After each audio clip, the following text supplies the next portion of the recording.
Hi, I'm Miraj and this is Check It Out. Now John Keats, the neo-romantic poet, is reported to have said that I am certain of nothing except for the truth of my imagination. John Keats was 29 years old when he died, but he left behind a massive body of work that has endured for centuries. He had no word processor, he certainly had no artificial intelligence. And that raises the fundamental question. All this technology that we feel increases our creativity and our productivity, does it really do that or does it hinder it? I want you to think about that when you watch the stories we have for you in this episode today. We have an underwater jetpack, we have horses that have been gene edited to become polo super ponies, we even have robots building houses. Now these inventions are not the product of logic and rational thinking, they are the product of a vivid imagination. They are products of adults who never stop dreaming. But first, let's start with our first story, which has the ability to enthrall children and adults alike. Are we alone in the universe? Now, our solar system has a visitor from outer space. 3I Atlas is speeding towards the sun, and if you were to believe a few scientists and astronomers, credible people who've been brave enough to speak their mind, it may even be an alien spaceship or a probe. Could it be that? Wouldn't that be the day? Something strange, something uninvited has slipped into our celestial backyard. It's neither a planet nor an asteroid. This is 3I Atlas, a visitor from far beyond our solar system. Astronomers first spotted an interstellar object only a few years ago with Oumuamua in 2017. Then came 2I Borisov in 2019. Discovered by Crimean amateur astronomer Gennady Borisov. And now, for the third time in human history, another mysterious traveler has arrived, moving closer at nearly 37 miles per second. That's about 210,000 kilometers per hour. This is 3I Atlas. The 3I Atlas was first spotted on the 1st of July 2025 by ATLAS, an abbreviation of the term Asteroid Terrestrial Impact Last Alert System. ATLAS is a NASA-funded network of telescopes with eyes in Hawaii, Chile, and South Africa. 3I Atlas was discovered on July 1st by the NASA-funded ATLAS survey. It was discovered using their telescope at Rio Hurtado in Chile, and it was first detected as a speck of light moving relative to background stars. Astronomers estimate that the 3I Atlas could be 3 billion years older than our 4.5 billion year old solar system, making it the oldest interstellar object ever observed by humans. Although NASA projects 3I Atlas will keep a distance of more than 150 million miles from Earth, its size alone is enough to raise eyebrows. In the case of 3I Atlas, as soon as it was discovered, I estimated its expected size based on the reflectance of sunlight, and it looked as if it's 20 kilometers, which is huge. It's as big as Manhattan Island and twice as big as the asteroid that killed the dinosaurs 66 million years ago. And such a big object is untenable if it's a rock, because there is not enough material in interstellar space to produce such a giant rock every decade. You would expect such a rock to arrive to the vicinity of Earth once per 10,000 years or longer. And so the question is, what is it and why is it so big, if it is big? Astronomers say the composition of 3I Atlas makes it even more mysterious. Early observations point to materials not typically found in natural objects drifting through interstellar space. The only place where you find nickel without iron is in alloys that are produced for industrial purposes here on Earth, which raises the possibility that maybe this object is a technological spacecraft. And the other reason to assume that is, well, if there is not enough rocky material in interstellar space, perhaps such a big object was targeting the inner solar system and therefore had nothing to do with the reservoir of rocky material in interstellar space. But what could have drawn 3I Atlas towards planet Earth? The one anomaly about the 3i Atlas is also its trajectory. The previous ones came at a large angle relative to the plane of the planets around the Sun.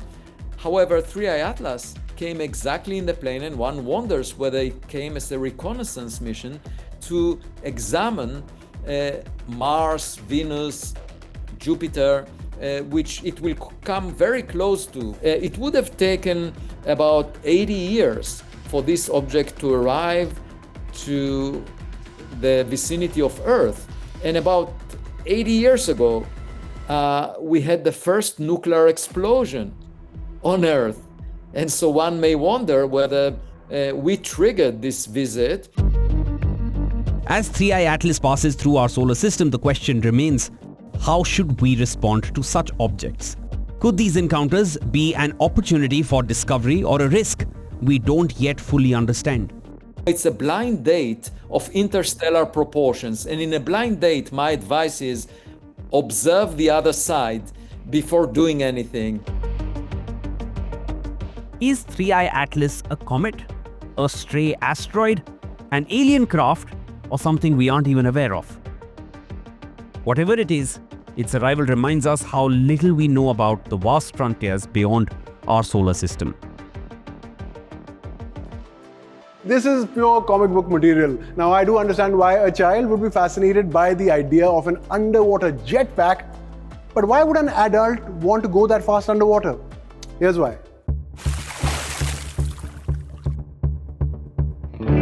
What if you could dive into the ocean and glide like a dolphin? Neither swim nor snorkel, but soar underwater with speed, power, and control. From Britain comes a groundbreaking invention, the world's first underwater jetpack, a revolutionary device that could potentially transform the way humans conduct underwater exploration.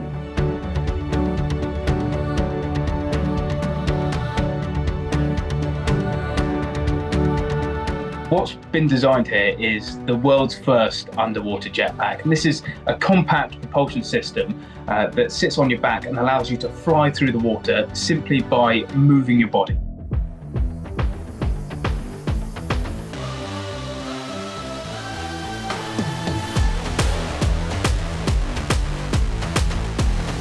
Called the CUDA Jet Underwater Jetpack, it is sleek, compact, and futuristic. Unlike traditional scuba gear, this jetpack does not supply oxygen. Instead, a propulsion system that's strapped to the back lets the diver move freely underwater.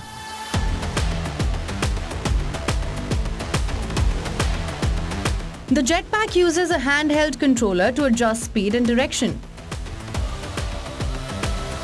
The company claims that most people can learn to use the jetpack within minutes, adding that the sensation is closer to flying than to swimming.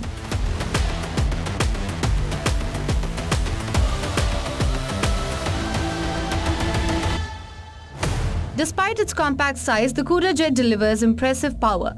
At full capacity, it can reach speeds of up to 3 meters per second with a thrust output of around 40 kilometers. The unit itself weighs just over 13 kilograms, light enough to be carried by a single person to and from the water.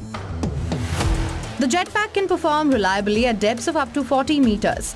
It runs on an independent battery system, giving users up to 90 minutes of untethered freedom underwater on a single charge.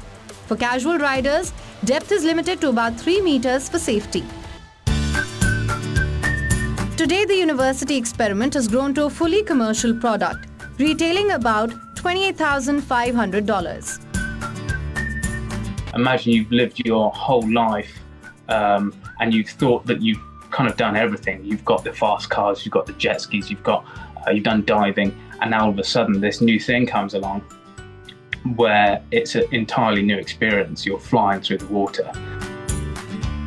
The CUDA jet is not just a piece of equipment. It's a glimpse into the future of underwater exploration. A future where flying through the ocean might one day be as accessible as riding a jet ski across the waves. For now, it remains a luxury toy for the wealthy, but its existence hints at something bigger.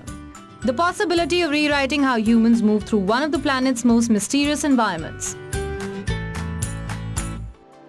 As polo ponies go, the Polo Pureza was a legendary mare, so much so that the Argentine breeders cloned her to preserve her bloodline. Now these clones are being gene edited to develop more muscle fiber and presumably become even more unbeatable on the polo ground. Now our story is about the technology behind all of this, but the one thing that does strike you is these horses are being put through all of that just to become better at a game that we use them for. Seems a bit arrogant of us. What do you think?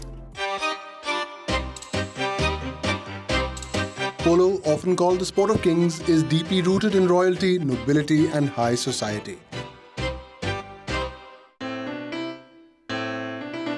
If you've never seen a polo match, think of it as hockey on horseback. Two teams, long mallets, and a ball that needs to be swept through goalposts. But polo is no ordinary game, and it's also an expensive pursuit with as many as a dozen horses and riders participating in a single match. No country breeds polo ponies quite like Argentina. Its horses dominate elite competitions like the Queen's Cup in England and the prestigious Argentine Open. In Argentina, horses are bred, trained, and celebrated like royalty. And at the heart of that legacy is a legendary mare, Polo Pureza, which means polo purity in Spanish. And now, Polo Pureza's legacy is being taken to an entirely new level. At a glance, these foals grazing quietly in a pasture outside Buenos Aires seem completely ordinary. But they are anything but. These foals are in fact clones of the legendary Polo Pureza, but with one crucial difference. Scientists at Argentine startup WION Biotech have used gene editing technology to alter these horses' DNA, creating the world's first genetically edited horses designed for enhanced athletic performance. Que nosotros podemos identificar secuencias en un animal. We can identify sequences in an animal, a genetic sequence of interest that codes for a characteristic of interest, and incorporate it into another individual in a single generation in an accurate and non-random manner. Let's say that this happens in a conventional cross between a male and a female. Then, from this, we can provide innovative solutions that are practical and more useful for breeders to obtain elite sport horses. Y que sean más útiles para los criadores para obtener caballos de élite deportiva. Gene editing is a biotech step that goes beyond cloning. While cloning produces identical copies, gene editing can customize the DNA and design new traits. Scientists at WION use the well-known gene editing tool called CRISPR, which is often described as genetic scissors. CRISPR let them cut and tweak DNA with precision. They targeted a gene called myostatin, which normally limits muscle growth. By turning that gene down, the scientists are aiming to produce a horse with more muscle fiber, potentially turning these genetically edited horses into the next generation of polo ponies that are far more capable than regular horses. La Polo Pureza tenía una conformación muscular que es como de un caballo fondista. The Polo Pureza had a muscular build similar to that of a long-distance horse. These horses run long distances, tire less easily, but lack explosive power over short distances.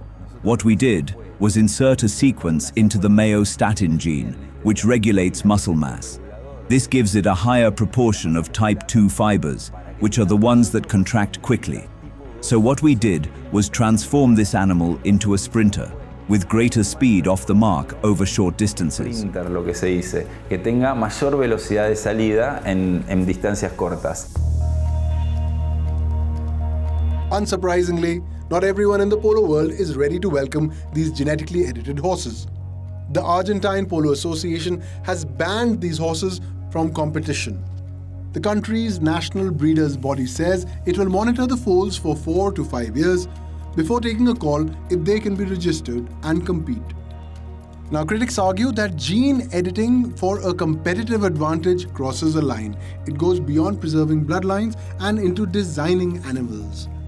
Many breeders fear it could disrupt the traditional business of horse breeding. Yo creo que jugar con esos caballos sí sería una desventaja súper abismal contra los demás. I think that playing with gene-edited horses would be a huge disadvantage against the others, because you think you're getting, for example, the best mouth of one horse with the best power of another horse, with the best action of another horse. You're putting it all together and modifying it into one. It's a total disadvantage for those who can't achieve that. O sea, es una desventaja total para el que no puede llegar a eso. For now, these foals live under watchful eyes in Buenos Aires.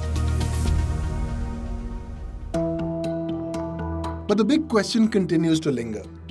Are these foals the future of polo, or do they represent a scientific overstep?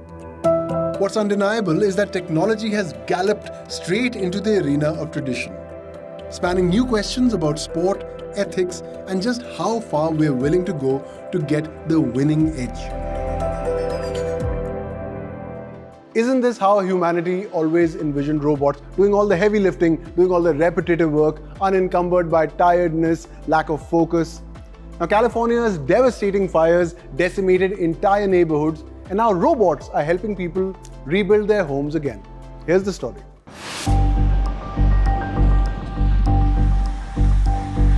California is still reeling from the devastating January 2025 wildfires, one of the worst wildfires in US history. Ferocious flames ripped through Los Angeles and neighboring counties, driving tens of thousands from their homes. This is just such a horrible sight to see. You know, all of these years, you know, my childhood was in this home. I learned how to swim in that pool with my children. More than 18,000 homes were wiped out, entire neighborhoods reduced to ash. 8 months later, streets that once buzzed with life now stand as empty lots, waiting for rebuilding to begin. But out of this destruction, new ideas are taking shape, and technology is at the heart of it. Amidst low permits, high costs and labor shortages, a high-tech solution is changing the game. California startup Cosmic Buildings has developed a giant robotic arm that promises to reinvent home construction.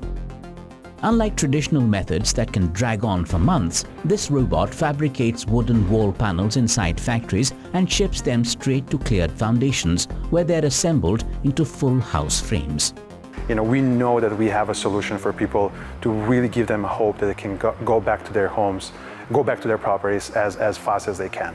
And so that's something that we've been using as a really big motivation inside the company, and everything what we do right now are laserly focused on providing a solution at scale here in LA. Powered by artificial intelligence, the robot measures, cuts and assembles with precision. It can also lift heavy materials, work non-stop and produce the frame of a home within days, a job that could otherwise take weeks or months with human crews. But also we use AI to analyze the local building codes. And so from get-going, from that first initial meeting, we know that every design option that we show to our clients, it's buildable. It's buildable in terms of our own process, the way how we fabricate homes, but also we know that they're building compliant with the building codes. The robotic arm's productivity is just as impressive. It delivers speed and cost efficiency while minimizing waste and guaranteeing consistent quality. We can build a framing of the home 10 times faster and 80% lower cost than a traditional process. The California-based company hopes to build 1,000 fire-resistant homes over the next 2 to 4 years, with multiple factories in Pacific Palisades and Altadena. For families who lost everything, this technology offers more than walls and roofs. It represents a path back to normalcy, a way to return to their communities, and a chance to rebuild lives disrupted by fire.